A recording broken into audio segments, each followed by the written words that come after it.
Well, hindi po chismis kasi yung 5 congressman, inimbita ni Congressman Lebiste. Pinakita sa amin yung files na naglalaman ng text messages between the President and Yusek Bersamin. Nandun po, nakalagay doon, 7 billion.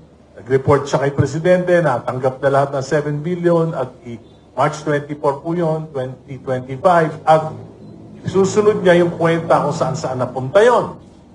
At may mga napunta doon sa mga kandidato na alyansa, 11. 12 po yung kandidato na alyansa, 11 yung nabigyan. Lahat po nabigyan. So, including Senator Lacson. Di ba? Senator Lacson. And Senate President Tito Soto, nabigyan. Alam ko na hindi naman nila alam kung saan galing yon. Kaya walang problema doon. Natural lang naman na yung mga national candidates sinutulungan ng kanilang mga kapartido. Di ba? So, minapunta kay Andrew E. 68 million talent fee. At yan ay dumaan lahat kay Congressman Toby Chanco.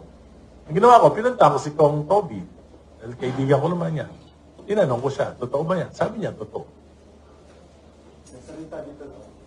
Totoo. Na may, sabi niya nga, tinawaran ko nga yan si Andrew E.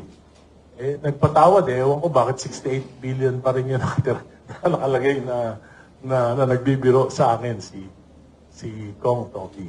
So,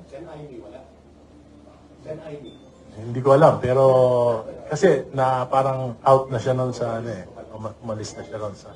So, ibig sabihin, ito pa lamang ay worth investigating na. Dahil may facts eh. Di ba? May facts. These are facts.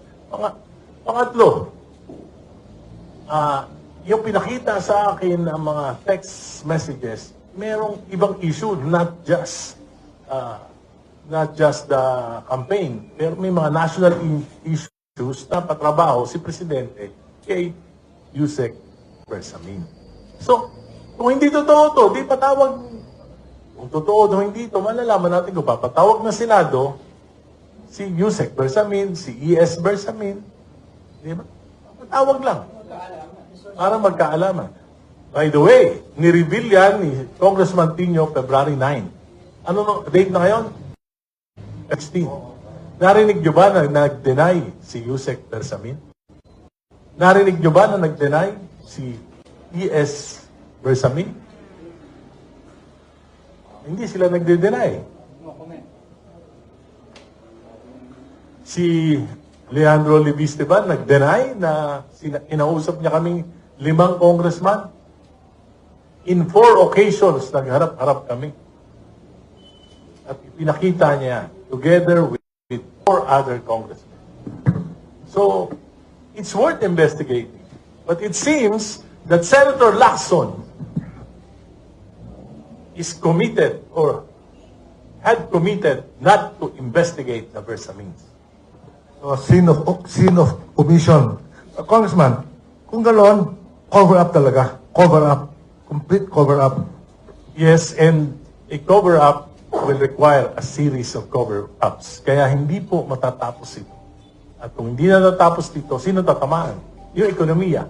Kung tatamaan ang ekonomiya, sino tatamaan? Yung pinakamahihirap nating mga kababayan. Kwan lang to ha, question.